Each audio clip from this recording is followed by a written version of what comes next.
Welcome, friends and fools, to Lady Grave's cemetery. Tonight I'm going to be reading my favorite creepypasta story of all time, from Nosleep Reddit, Borrasca, Part 1. It's a long story, but one you've never heard before. This story is about a place that dwells on a mountain, a place where bad things happen. And you may think you know about the bad things, you may decide you have it all figured out, but you don't, because the truth is worse than monsters or men. At first I was upset when they told me we were moving to some little town out in the Ozarks. I remember staring at my dinner plate while I listened to my sister throw a temper tantrum unbefitting of a 14-year-old honors student. She cried, she pleaded, and then she cursed at my parents. She threw a bowl at my dad and told him it was all his fault. Mom told Whitney to calm down, but she stormed off, slamming every door in the house on the way to her room. I secretly blamed my dad as well. I had heard the whispers too. My dad had done something wrong, something bad, and the sheriff's department had reassigned him to some little out-of-the-way county to save face. My parents didn't want me to know that, but I did.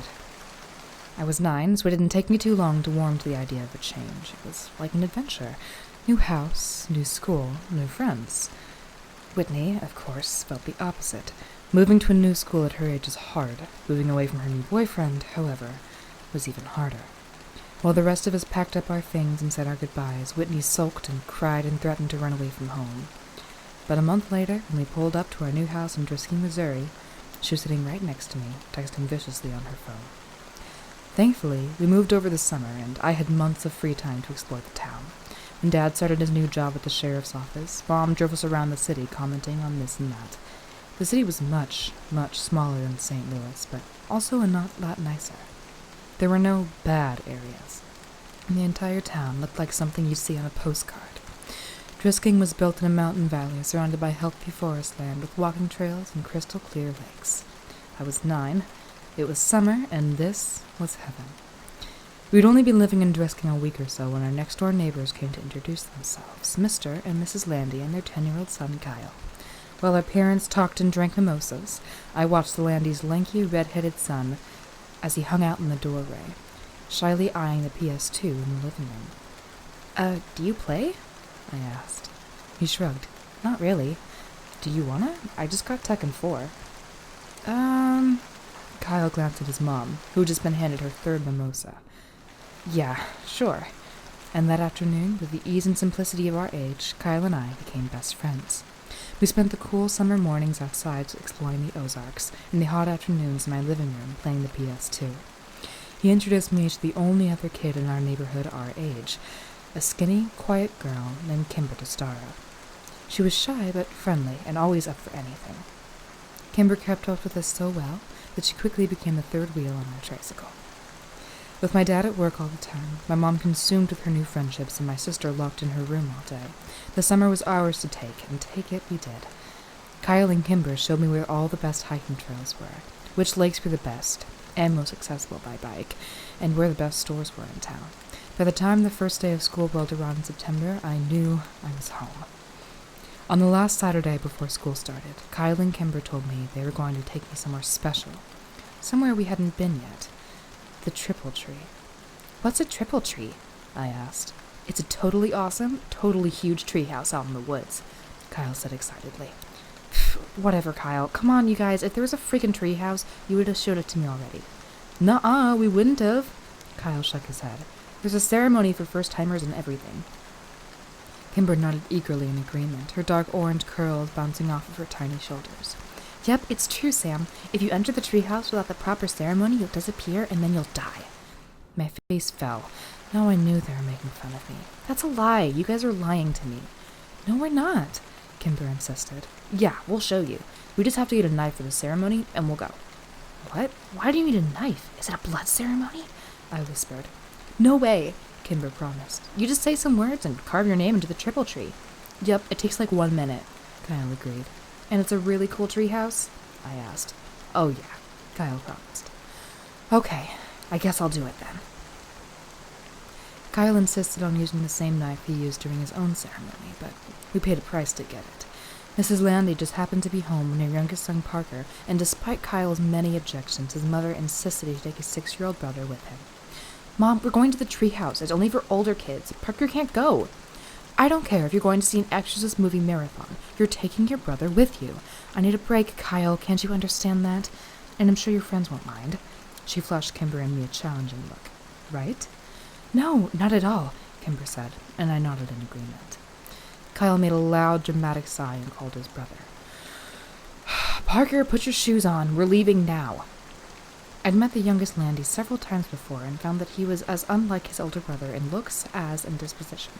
Where Kyle was a wild, excitable fireball with hair to match, I found Parker to be an anxious, fidgety boy with small eyes and dark brown hair. We got on our bikes and made our way to a lesser-known hiking trail a few miles away. I'd asked before where the trail led and we'd ridden across it several weeks before, and Kyle had given me the underwhelming answer of, "Nowhere interesting." We pulled up to trailhead and leaned our bikes against the wooden signpost, which read, "West Rim Prescott Ore Trail." "Why are so many trails around here named Prescott?" I asked. "Is this Prescott Mountain or something?" Kimber laughed. "No, dummy, it's because of the Prescotts. You know, the family that lives up in the mansion up on Fairmont. Mr. Prescott and his son Jimmy own like half the businesses in town." "More than half," Kyle agreed. "Which ones? Is he own the game shop?" "The only store in Drisking I really cared about." "I don't know that one." Kyle wound a lock around the 4 bikes and clicked the bar into place, then spun the numbers in the dial. "But like the hardware store, the pharmacy, Glutton Son Second, and the newspaper." "Did they start this town?" I asked. "Nah, mining started the town. I want to go home." Parker had been so quiet I completely forgotten he was there. "You can't go home." Kyle rolled his eyes. "Mom said I had to bring you. Now come on, it's only like a 2-mile walk." "I want to take my bike," Parker answered. "Too bad, we're going off trail." "I don't want to go, I'll stay with the bikes." "Don't be such a wussy." "I'm not." "Kyle, be nice," Kimber hissed. "He's only 5. "I'm 6, Parker objected. "I'm sorry, 6.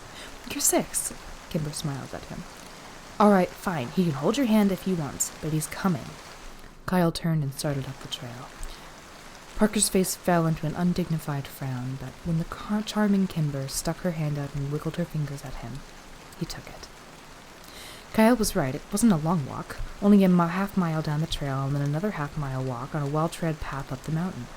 It was a steep climb, though, and by the time we got to the treehouse, I was winded. "What do you think?" Kyle asked excitedly. I studied the tree as I caught my breath. "It's pretty awesome," I smiled. And it was. They hadn't lied. The treehouse was the biggest I'd ever seen. It had multiple rooms, and there were actual curtains in the windows. A sign above the door said, "Ambercott Fort," and a rope ladder hung below the threshold, missing several planks. "I'm going up first," yelled Parker, but Kimber caught his arm. "You have to do the ceremony first, or you'll disappear," she reminded him. "That'd be fine with me," Kyle grumbled. I was eager to get into the fort myself. "Give me the knife." I held out my hand. Kyle smiled and took the switchblade out of his pocket. "There's some space in the back to carve your name." I opened up the knife, walked around the tree looking for an empty spot. There were so many names on it that I had to crunch down and look near the bottom, since I couldn't reach any higher. I spotted both Kyle and Kimber's carvings of the tree, and I finally found a spot I liked, near the ladder. I bit my tongue and carved Sam W. into a blank piece of bark underneath someone called Paul S. Parker went next, but had so much trouble with the knife that Kyle had to do it for him. "All right, let's go." I ran over to the rope ladder. "Wait!" Kyle yelled. "You have to say the words first." "Oh, yeah. Okay, what are they?" Kimber sang them out. "Underneath the triple tree, there is a man who waits for me, and should I go or should I stay, my fate's the same either way." "That's creepy," I said. "What does it mean?" Kimber shrugged. "No one knows anymore, it's just tradition." "Okay, can you say it one more time, slower?" Once Parker and I had recited the poem, we were ready to go. I climbed the rope ladder first and took stock of my new surroundings. The treehouse was more or less empty, just a dirty rug here and there and some trash, old soda cans, beer cans, and fast food wrappers. I went room to room, 4 in total, and found nothing of real interest until the last one. An old mattress lay in the corner, and piles of musty, ripped clothing scattered the floor. "Did a hobo live here?" I asked. "Nah, this room has been like this for as long as I can remember." Kyle said from the doorway behind me. It smells gross, I said. Kimber walked up to the threshold but refused to go any further. It's not the smell that freaks me out. It's that. She pointed up to the ceiling, and I raised my eyes to read what was written there. Road to the gates of hell, mile marker 1. What does it mean? I asked. It's just older kids being dicks, Kyle said. Come on, I'll show you the best part of the treehouse. We walked back into the first room, and Parker looked up at us and smiled, pointing down to what he'd clumsily carved into the wooden floor. Fart, Kyle read. That's hilarious, Parker. He rolled his eyes, but his little brother didn't pick up on the sarcasm and smiled proudly. Kimber sat down on the floor next to Parker, and I sat on the other side. Kyle took the knife from his brother and then walked across the room and wedged the blade between 2 planks of the wooded wall. He pushed and the board gave, opening up a small, secret compartment in the wall. Kyle took something out and pushed the plank back in until it was flush with the others. Check it out. He turned around and proudly held up 2 cans of Miller Lite beer. Whoa, I said. Ew, warm beer? That's gross. How did you even know it was there? Kimber asked. Phil Saunders told me. Are we gonna drink it? I asked. Hell yeah, we're gonna drink it. Kyle came and sat down in our circle, popped open the first beer and offered it to Kimber. She eyed it like he was trying to hand her a dirty diaper. Come on, Kimmy. Don't call me that! She yelled at him, and then reluctantly took the open beer. She smelled it and made a face, then pinched her nose and took a small swig. Kimber shuddered. That was even grosser than I imagined. I don't want any. I'll tell Mom, Parker said quickly as the beer passed in front of him to me. Good, 'cause you ain't getting any, Kyle promised. And you won't tell Mom shit. I put on my best poker face and took a long, deep swallow of the warm beer before I had the chance to smell it. It was a poor decision when I retched the foul yellow liquid then all over my shirt. Oh man, now I'm gonna smell like beer. We spent the next hour and a half drinking the 2 cans of Miller Lite, and after a while the taste grew more tolerable. I couldn't tell if I was becoming a man or actually getting drunk. I hoped it was the former. When the last drop of the last beer was consumed, we spent 20 minutes trying to determine if we were drunk.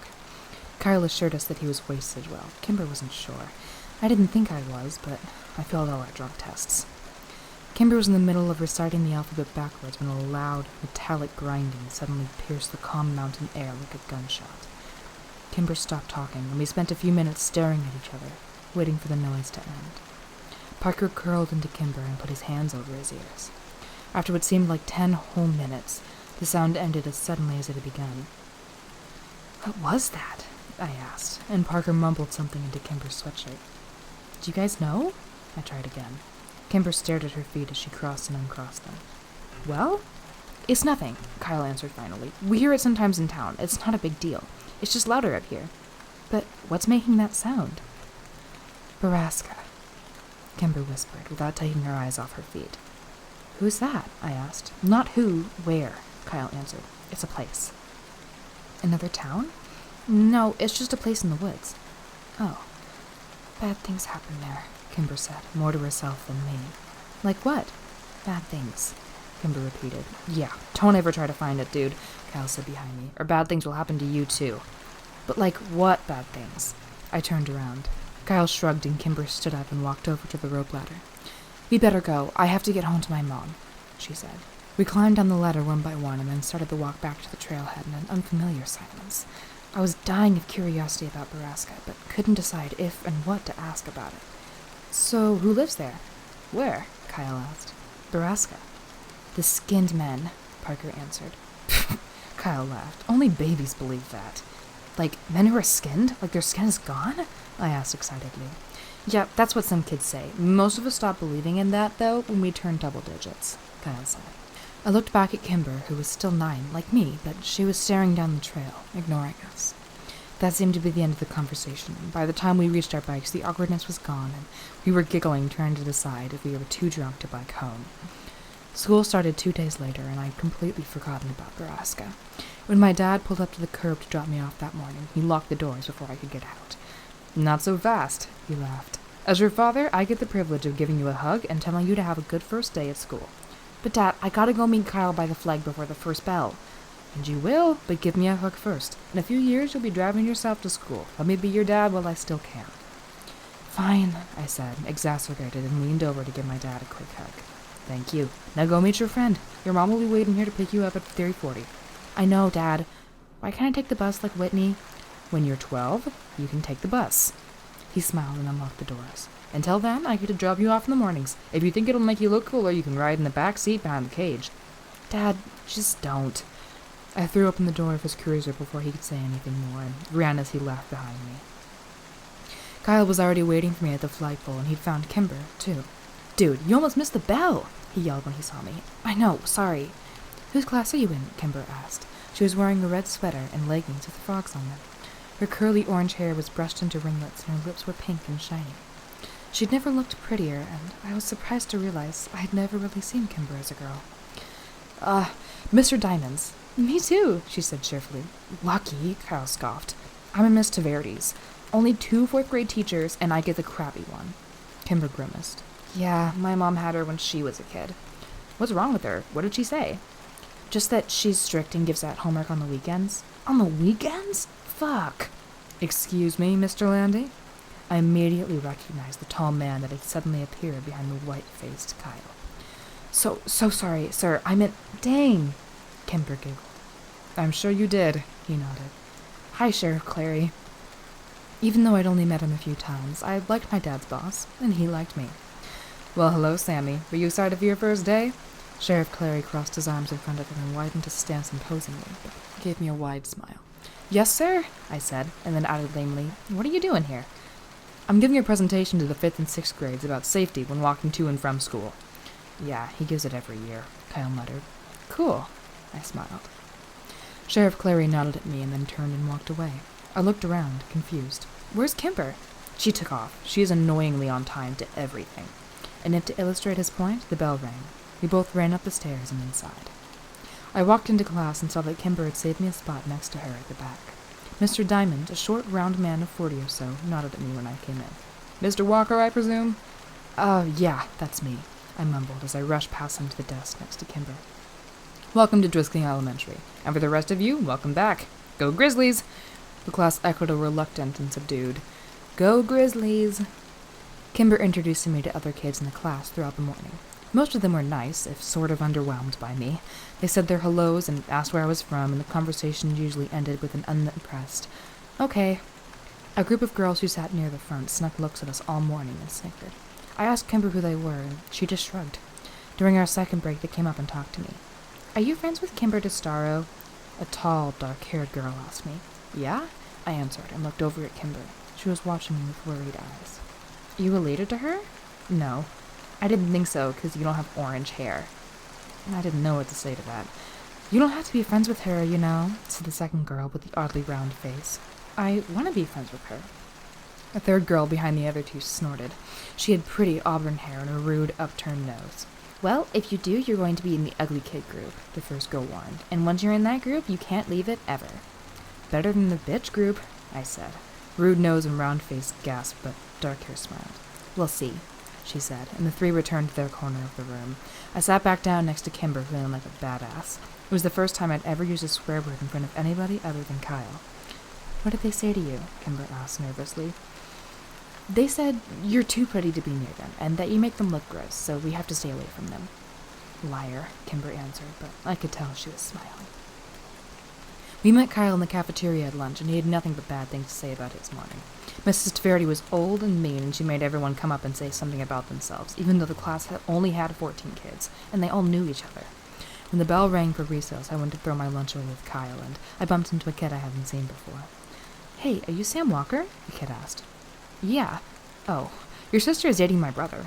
Oh, man, Kyle laughed. Your sister's dating a Whittaker. Shut up, Kyle, the kid grumbled. She's going to be Whitney Whittaker. As funny as it was, I couldn't help but be a little surprised. Not that I'd been paying attention, but I'd only seen Whitney out of her room once over the summer. Where did she meet him? I asked the Whittaker kid. I don't know, probably at his job. His job where? He works at Drisking Water. It didn't make any sense to me, but I shrugged it off. I did remember my mom giving Whitney some menial tasks, like getting the car washed and setting up some utilities to get her out of the house. Maybe she met him once and they started dating over text. Teenagers are weird. The rest of the school week followed much like the first. We were well into the first month when I heard someone mention the skinned men again. We were out on the playground, and Kyle and I were trying to start a fire with 2 large wood chips. I had just given myself a splinter when the distant sound of metal grinding on metal flooded over the playground, silencing every one of us. "Borrasca," I said in awe. "Yep," said Phil Saunders. "The skinned men kill again." "Hey, Kyle said only babies believed in skinned men." I threw an accusatory look at Kyle. "They do. Phil is just stupid." "I'm not. Ask Danielle. She's seen them."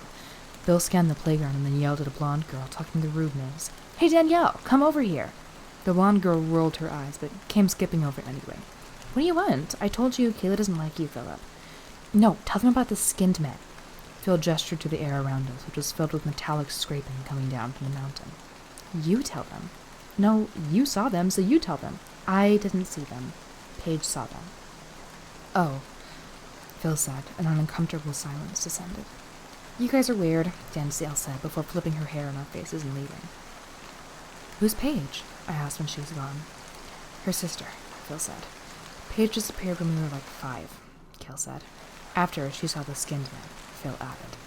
The sound from the mountain abruptly ended, and the subdued atmosphere of the playground disappeared with it. When the bell rang, Kyle lined up in his class line, and since Phil was in my class, I made sure I was behind him. The teachers began to count us off. "Hey, what else do you know about Borrasca?" I whispered to him. "My brother said that's where people go when they disappear. To Borrasca." "What happened to them there?" "Bad things," he said, and then shushed me when I asked him what that meant. The year dragged on, and it wasn't until Christmas break that I heard the machine at Borrasca again. It was December, and there was a thick blanket of snow on the ground, which only served to amplify the noise from the mountain. I sat in my room listening to it for a few minutes, trying to decide what was happening in the place that bad things happen. I saw my dad's cruiser pull up out the window and went downstairs to greet him. As I passed my sister's door, I heard her giggling in that annoying teenage girl way, and I cringed. I hoped Kimber never got like that. "Dad!" I skidded on the landing just as he opened the door. My dad stomped the snow off his boots and threw open his arms. "Sammy, how many years has it been?" he joked. It was true I hadn't seen much of my dad lately, since he was working so much. Doing what, I didn't know, since this was the quietest, lamest town ever. Mom thought the sheriff was grooming Dad for his job, since Clary was so old, and Dad never really agreed or disagreed with her. He'd only been at the department 7 months after all, and he doubted people in the country would vote for him. "Hey, Dad, do you hear that? That machine-sounding noise?" "Yep, I hear it in town every now and then." "Do you know what it is?" I asked the sheriff about it, and he told me the noise comes from private property up in the Ozarks. "Is the property called Borrasca?" I asked quickly. "I have no idea. Borrasca? Where'd you hear that?" I shrugged. "Kids at my school." "Well, it's nothing to worry about, Sammy. Probably just some logging equipment." "But is the place called Borrasca? Like, have you heard that name before?" "No, I have not heard that before." Dad pulled his boots off and shrugged off his coat, looking toward the kitchen. I could tell I was losing him. "Have you ever heard of the skinned men?" I asked quickly. "Skinned men? Good God, Sam, is your sister telling you these stories?" "No," but he wasn't listening to me anymore. "Whitney!" he yelled up the stairs. "No, Dad, Whitney doesn't even talk to me," I repeated. I heard a door creak open upstairs, and Whitney peered over the railing, phone in hand and an annoyed look on her face. "Are you trying to scare your brother?" Dad demanded. "Dad, no," I said again. Whitney shot me a betrayed look. "Seriously? As if I'd waste my time." "You aren't telling him stories about skinned men?" "No, Dad, I told you, I heard it at school," I said. Whitney gestured to me as if to say, "See?" "All right, well, you kids need to start getting along. You're family, for Christ's sake." Whitney rolled her eyes, and when Dad walked into the kitchen, she stuck her tongue out at me. "Real mature, Whitney," I yelled up at her, but she was already gone. "I'll tell Dad about your boyfriend." Christmas came and went with surprising smoothness at our house. Whitney and I got everything we had on our lists, which was a first for us. The town may be smaller, but Dad's paychecks were clearly better. I wore my new Rams parka on the first day back to school after Christmas break. Kyle fawned over it, and Kimber showed off the blue pearl necklace her mommy got from her for Christmas. Kyle and I feigned interest, but did it poorly. Kimber knew, but just seemed happy we cared enough to fake it. As we said goodbye to Kyle for the morning, Kimber was suddenly slammed from the side. Kyle caught her before she fell, and I spun around angrily to see dark-haired girl, whose name I'd learned was Phoebe Dranger, laughing and walking away from us with round-faced girl. "You're bad people who make poor life choices," Kyle yelled at them. "When I'm your boss someday, I'll make you clean bathrooms." "Yeah, and if Kyle's your boss, you know you messed up," I added. Kyle and I high-fived and turned to Kimber, but she wasn't sharing in our victory. She was trying to hide the tears on her face. "Don't sweat those girls, Kimber. Nobody likes them. People are just nice to them because they're related to the Prescotts." Kyle tried to give her an awkward pat on the back, but Kimber turned away from him and ran in the opposite direction. I hate those girls. Like, I really hate them, I said. I know, they're bitches, Kyle answered, mouthing the last word as he looked over his shoulder for any lurking adults. Oh, well, I'd better get to class and make sure they don't try and talk to her again. There's an assembly this morning. No class until after lunch. Seriously? That's awesome. Do we have to sit by class? Not usually, but we better get there quick so we can get seats at the back, Kyle said as we started walking. What's the assembly for? I asked. It's either DARE or the History Society presentation. What's DARE? You know, DARE, as in don't you dare do drugs or you're grounded until you're dead. Oh, I hope it's the history thing then. We found Kimber already in the auditorium. She had collected herself and saved us both seats at the back of the room. She waved us over just as the puffy, stern Mrs. Teverity walked onto the stage. Hello, 4th grade students. This morning we have a special presentation for you from the Historic Preservation Society of Drisking.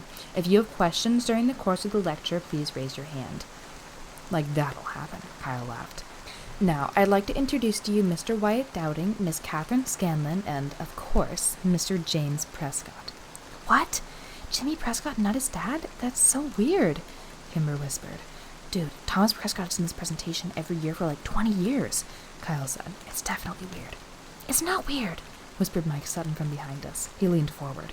Tom Prescott went crazy like a year ago. He didn't do the presentation last year when my sister was here either. I don't like Jimmy Prescott, Kimber shook her head. He gives me the heebie-jeebies. His dad is so much nicer. He's like a grandpa. The presentation was slow and boring. Mr. Dowding and Miss Scanlon talked about the first settlers here, the Cherokee, and the Trail of Tears. They talked about Alexander Drisking's discovery of a motherlode of ore in the mountains and settling here with his family to mine and refine the iron. Then James Prescott took the stage from there to tell the story of his family's early journey to the town and their role in the revitalization of Drisking itself in the early 50s. The last part was the most interesting of it all, and I found Jimmy Prescott to be infallibly charismatic and entertaining. I was so busy laughing at his jokes and hanging on his every word that by the end of his presentation I realized I'd actually learned quite a bit. So much so that I was interested enough to ask a question which Kyle warned me was social suicide. Mr. Prescott scanned the room and answered a few other questions before he finally got to me at the back. Yes, you in the back. Mr. Prescott, why did the mines close? Like, what happened? I asked. Very good question, young man. What did you say your name was? Sam Walker. I believe I met your father the other day at the sheriff's office. Welcome to Drisking. As for your questions, most of the mines were closed in 1951 after a long period of unprofitability. The mountain had simply run out of iron ore. The mills and refineries were abandoned and the town suffered for years. The miners and their families moved away, stores went out of business, schools closed, and Drisking became a ghost town. That would have been the end of it if it weren't for stubborn families like mine, who refused to leave. We refused to give up the town, and after many, many years of hard work, Drisking became the picturesque little haven in the Ozarks that it is today. I hope that answers your question. I sat back down and Kyle shook his head at me. Bro. The assembly suffered through another 15 minutes of awkward Q&A until Mrs. Teverity finally cut us loose. We were released into the cafeteria to wait for the lunch lines to open. Kyle, Kimber, and I sat in our usual corner. That was so boring, Kyle whined. When are they going to figure out that no one cares about Drisking's serious history? Seriously, I fell asleep like 3 times. Kimber nudged me. Sam seemed to care, she teased. I just wanted to know about the mines. Mines are creepy, that's all. Yeah, but all our mines were blown up. You can't go in them anymore, Kyle said. Blown up? I asked. Kimber nodded. Some kids died after going into the mines, so the city set off some controlled blasts to implode the caverns. At least that's what my mom said. They messed up, though, and I heard they blew up the table water, or poisoned it, or something. What? How do you know that? Kyle asked. Kimber shrugged. I heard my dad talking about it. Did they use C4 or something? I guess. So, we all drink the waters, we all have C4 in our bodies, and we could explode at any minute, Kyle said excitedly. Do you think that's what happened to all the missing people? I asked him. Just sitting there one day and boom! Yeah, dude. Kyle grabbed my shoulders. And that's where the skinned men come from. I made the international symbol of mind blown, and we laughed hysterically. You guys are dumb. Kimber rolled her eyes, but then she laughed when Kyle fell on the floor pretending he was exploding. I remember thinking in that moment that I was happy here in Drisking, Missouri, with these 2 people. Happier than I'd ever been anywhere else. It was the last truly happy moment I ever had. Less than an hour later, Mr. Diamond's phone rang.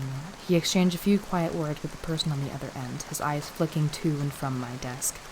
It was hard to be surprised then when he hung up and asked me to come up to the front.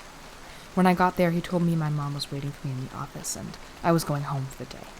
I traded a confused and worried look with Kimber and then packed up my backpack and went to the office. When I got there, my mom was crying. We drove home in strained silence.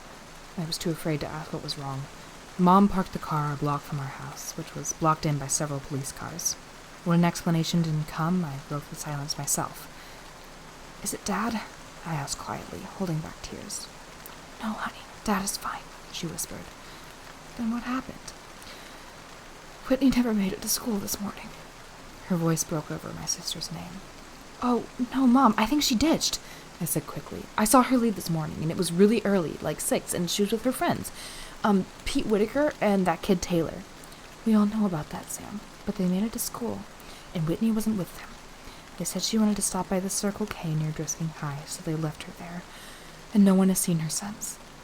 "Well," my brain struggled to come up with an explanation. "Maybe she's ditching." "No, honey." My mom put the car back in drive and drove up to our house, parking behind a police cruiser.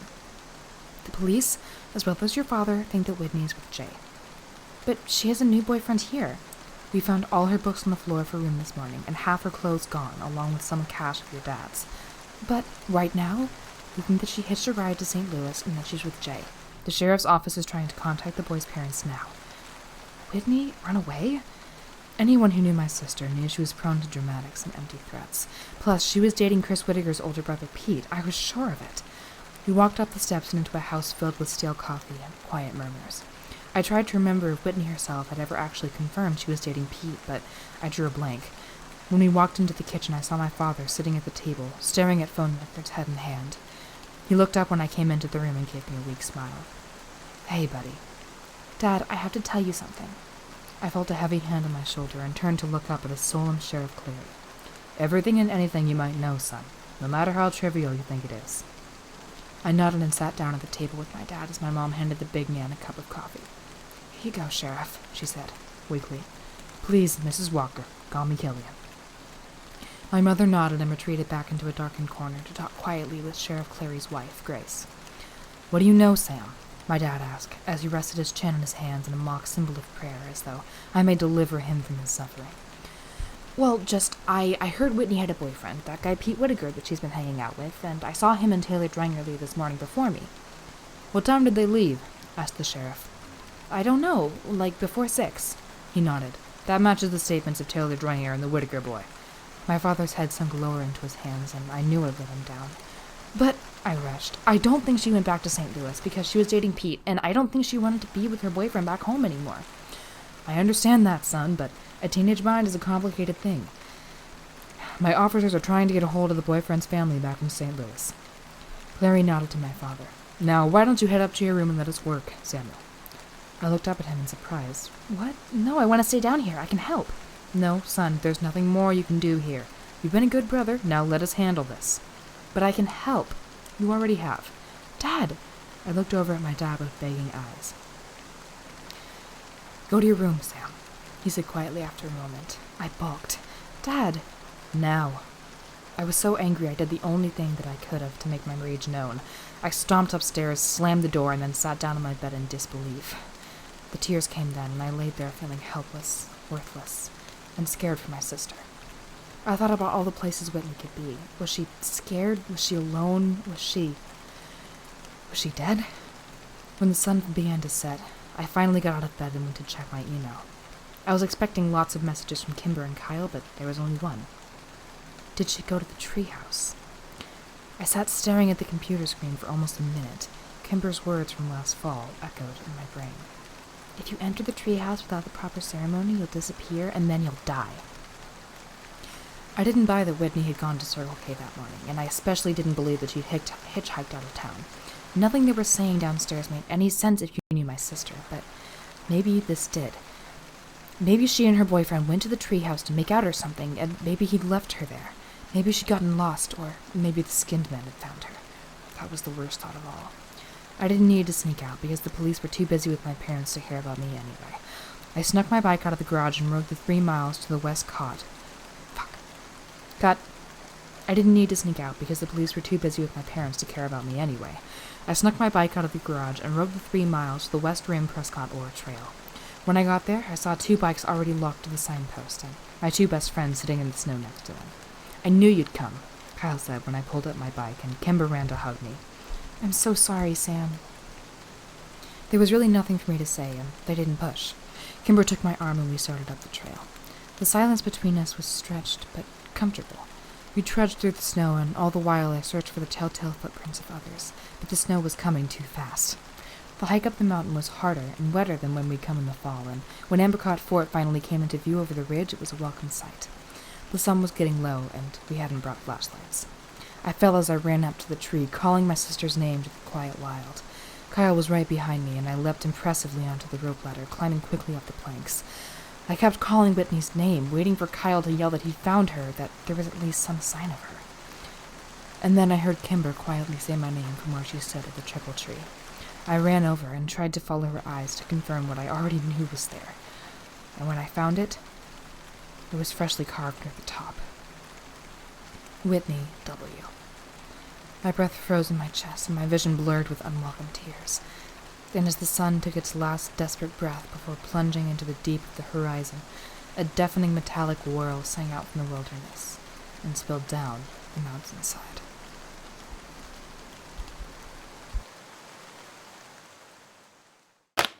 I have to get my narration voice on now.